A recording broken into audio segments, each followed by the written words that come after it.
Hi, I'm Dan. And I'm Clara. And all this week we are reviewing Season 2 of the Chilling Adventures of Sabrina. Today we are specifically reviewing Episode 6. The Missionaries. Which we just watched, so no spoilers beyond this episode. What did you think of the Missionaries? You know, we stopped it so many times to have in-depth discussions about things, and not because we were not because we were like angry, but we had so much to talk about. So many things. They jam-packed these episodes. They really did. Yeah. Well, I feel like it was a slow start. Like the first two episodes, I feel like not much happened, and now it's like, but there were so many things I loved about this episode. Yeah, so that's the thing is, I actually say my biggest critique of the episode is that so many cool things happened, but I almost wish they had been spread out a little bit more. Yeah, so many, and like really emotionally intense. Yeah, where it's like, we got angels now. I know. I feel like they should have been built up a little bit more, and like technically we did have them like clearly things were going on in the background. Like Blackwood knew about this, right? Because Luke was killed. Yeah. So like clearly stuff has been percolating, and maybe they are involved with the people who were dying in season 1. I don't know. Maybe clearly he was talking about like wars and stuff. Clearly there's stuff going on in the background. But for me as a viewer, having just seen episode 5, which was so intense about this one particular villain of Blackwood and everything crazy is going on, suddenly switching gears into this angel thing, while really cool, was a little bit weird. Well, it felt sort of anticlimactic. Yeah, well, yeah, but also the fact that they are gone by the end of it. And I mean, like, that doesn't necessarily mean that they will be gone, but it's interesting to introduce a potentially really big element, right? Well, I almost wonder if it's like one of those episodes. Sometimes you'll have like an episode mid-season of a show that will be like, here's a taste of what will happen next season. Like maybe next season will be the angel season. I don't know. But yeah, the fact that they didn't even not even one of them survived to like live on to be an important character felt a little bit surprising. Do you think maybe Satan sent them? Maybe. I mean, it's also just very interesting that like it seemed like Lilith was failing, but then this stuff happened anyway. So was this part of the plan all along? But I don't know. You know. Let's jump to the ending specifically of the Sword of Satan. And I think that we both had very similar reactions of, this is really close to being awesome. Like, this should be like a standout awesome moment. And it was like 70% there. Yeah, I agree. C+. Yeah, because I certainly like what she did was cool, and I'm trying to put my finger on what I didn't like about I think the voice didn't work. I think that's probably right. And I don't think that the effects were awesome, and I don't think that the dialogue they gave her was awesome. It was a little bit too much mixing cheesy with actual badass stuff. Yeah. You know, like, because what she technically did was like super badass, but it also, there was just a little bit too much silliness involved, I think. Yeah. I think the voice was I think that's probably what did it for me. And I feel like they didn't need to do that because I feel like I'd like to see Kiernan Shipka actually have to emote and be... Like, you don't have to be a big booming voice to be scary. I feel like he could have been like slyly frightening. At the end of season 1, she was kind of scary there. Yeah. You know? She can pull off badass. Yeah. She's a little badass. And I mean, I guess the thing is, it kind of ties back to some of how in general they've been making the devil a little bit more hokey. Yeah. Because it almost felt like it was supposed to be like the devil speaking through her. I know, I thought that too. But like, honestly, then they shouldn't, because they like augmented her voice. I think they should have just had a totally different voice. Yeah. It should have either been her voice if it was her. Well, and it probably was Satan, right? Because he was... Yeah. I think it was Satan. But angels too are like messengers. Yeah, because I don't think she was Satan. Well, because she says she's the sword of Satan. Olga doesn't think she was Satan. Because she says, I'm the sword of Satan, so that's technically not Satan. But at that moment when she was speaking, she wasn't, like at first she was, well, maybe not. It's a mixture. She's a Satan angel. I think it's more like something within herself took over. I think it's good because it reminds me of angels who are messengers, and technically they don't have their own free will. They are like subsumed. Mm-hmm. Now let's talk about you said that you felt like it was strange that this happened at this point in the season. Yeah.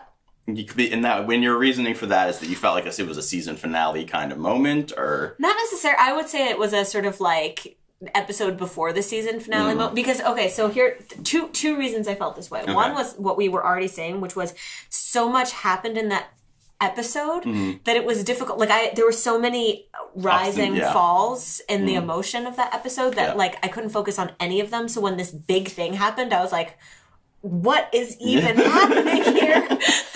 I think the reason that it feels a little odd to be at this point in the season is because it should be like world changing, and so it's worrying, having not seen the next episode, to be like, now we're back in high school. Yeah, she's just going to be back to doop-de-doop-de-doo. We don't know. We don't know where they're going with it. We're curious. Yeah. We're interested. Yeah, I mean, honestly, the fact that they went this far with it at this point in the season makes me excited for a finale that has to go even bigger. But I do think that it was, there was a little bit of anticlimax, even though the climax was huge, of having the angels sort of just be done with in this episode.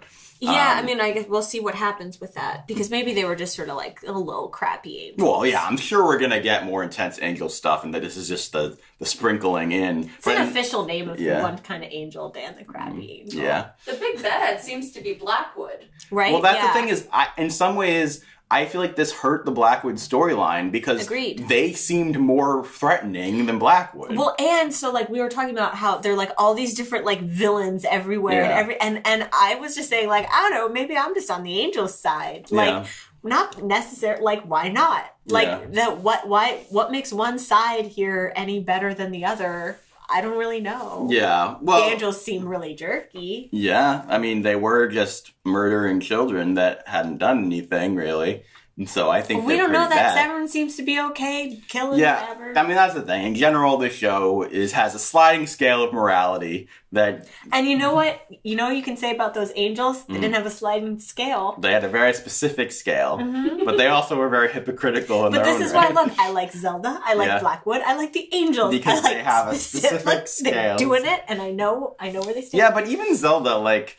You know, like, she's up for Feast of Feasts, but then when she has an apparition of someone eating a baby, then that's too much.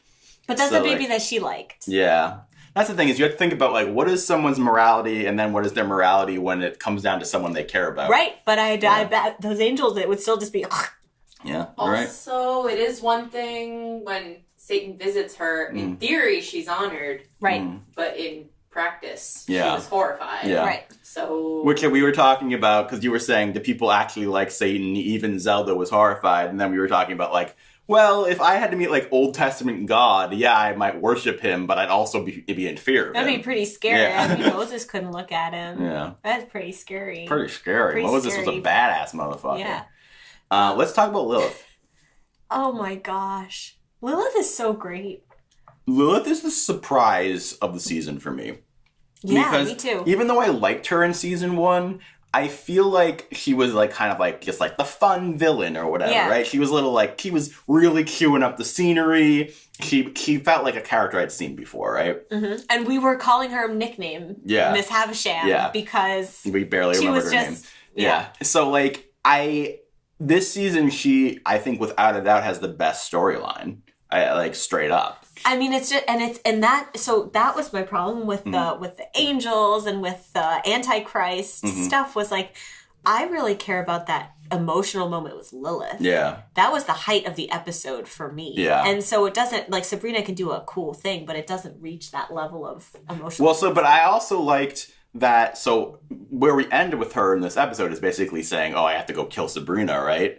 And so I don't know that that's the case. That's what I took away from it, right? I mean, I think that's the most likely explanation. I'm not going to say because she said specifically love, and I really don't think that Satan loves Sabrina. Yeah, but like he loves himself. Yeah. But I think power, that he loves power. He might love the kingdom of hell. I think that's just a bad line of dialogue. Personally, I think it does mean Sabrina. My fingers are crossed that it's something but more either way, assuming it is Sabrina, like I'm still hoping that Nick is Satan. Okay. Either way. So I'm going to assume it's Sabrina. And the reason, my point beyond that was that I like that because they take me from being like super in there with Lilith to that doesn't mean that I'm on board with her trying to kill Sabrina. So it creates this interesting conflict. You're just a Sabrina hater. No, look, anyone can kill anyone in this universe, and I like Lilith more than I like Sabrina this season because Lilith has had moments of emotional intensity and Sabrina hasn't. I like Sabrina. What does it say that the best Lilith stuff is when she's not interacting with any of the rest of the cast? Well, technically, she had some very good stuff with the rest of the cast in episode 4. That was not traditional. But yeah, I mean, I think her whole storyline there, and we were talking about how it's like a battered woman sort of storyline, and how that will be sort of like what she has to overcome, but will that ultimately be like, oh, this is her supervillain origin? Like, will she overcome it but then be evil with it, or will she join the side of good through this? What is the side of good? Let her do whatever she wants. I like her. I still think the side of good is the side of the majority of our characters. Because, okay, yes, the only reason we're saying that the side of good isn't with our characters is because Hilda killed one person. Like, Sabrina hasn't done evil. Sabrina is the Antichrist. Yeah, but she's not the Antichrist. Her, like, she's not choosing to be the Antichrist. She chose to sign her name. Yeah, in order to save people. Doesn't matter. She did it. Yeah, but boom, to save Antichrist. people. Well, but she didn't know that was what the plans were. Right. That's why you don't make deals with Satan. Well, that doesn't make her evil. It makes her stupid. Naive. She gave her soul away to Satan. Yeah.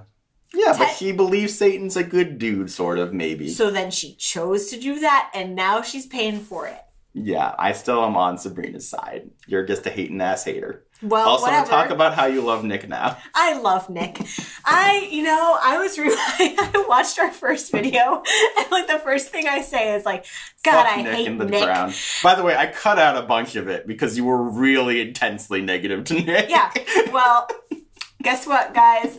I love Nick now. He's just a little... you just want to boop him on the nose. He's a little alcoholic. I actually thought his alcoholic scene was one of his better moments. It was great. Because it was one of the few moments where I like, not because he was drinking, but kind of because of what he was saying. He was unsympathetic. Yeah, he felt like a bad boy for the first time. I don't know if he felt like a bad boy, but he just felt like a person. Well, like, I'm just saying, like, I could see that could be like, he wasn't being a bad boy, but like, I could believe him as a bad boy at that point. Because he was being kind of a jerk. It was sort of like, now that I'm expelled and can't focus on my studies, I'm just gonna sit here by myself and drink. With fucking really Dorian Gray, who's a motherfucking awesome dude. Right, okay. Can Dorian Gray and Nick please end up together when inevitably... You wanted them to be with Ambrose last episode. I want them to all be together because none of them are, I don't think, like, typically monogamous. Yeah, no. So, look, it works great. And Harvey and Sabrina won't get back together. Yeah, you're all negative about Harvey. I'm negative about a lot of people. But I love Nick. So here's the thing. It's interesting. We have all these gay men, right? Do we have any gay women? Or like non-heterosexual men? Prudence didn't seem to be particularly... Straight. Yeah, it's a little unclear whether she actually like hooks up with her sisters or not. It's difficult to judge. Yeah. It's difficult to judge an orgy with your sisters. What's the saying? It's all the same in the dark. Yeah. It's all fair in love and war. But no, you're right. We have a lot of like bi and gay male characters. Yeah. All of the super sexual people are like these demon worshipping witches instead of any of the people in this high school. Yeah. Well, the high school doesn't exist to me anymore. Sabrina burned it down. Yeah. Why didn't she, though? Like, think about how much better this season would be if the high school was just an ash heap. What if Lilith is like the one thing Satan loves? This dumbass high school. If Satan is one of the writers, apparently, who really loves this high school. Is it just that we're old? No. And so we're like high school. No, I like high school shows. Okay. And I liked it last season. You're right. I mean, last season I liked it and I did. Like, I thought they wrote some bad stuff there. But when it was about, she's a normal high school girl and she has this double life, that to me was compelling. Yeah. Now she's a witch who sometimes pops by high school for fun. Which is bizarre. That's a weird thing. Yeah. And especially when so much of her witch life is supposed to be about her being at witch high school, then it would be like if Harry Potter was at Hogwarts. Witch performing arts school, excuse you. It would be like if Harry Potter was at Hogwarts and then every couple weeks he went to pop by normal high school. It's just like, I don't give a fuck. You're in the fucking wizard school. But then also there were whole chapters of the book about his other friends. Yeah. And meanwhile, what's Dudley doing? Yeah. Let's half a book on that. What's Dudley doing this October? Right now, he's in math class. Now, he's going to get dinner. Now he's dating Aunt and Mrs. Fig. It's a whirlwind romance. So Luke's dead, so we really didn't exist, huh? Yeah. So this is episode Nice. 6. So this will go up on Wednesday. So this is the second episode on Wednesday. If you want to see 7 and 8, that will be Thursday at 10 a.m. and then at 2 p.m. Check back for that. Thank you guys so much for watching, and I hope you're doing okay. I also hope you're doing okay. Me too. Yeah, okay, yeah. We all do. Bye. Hail Satan. Hail Satan.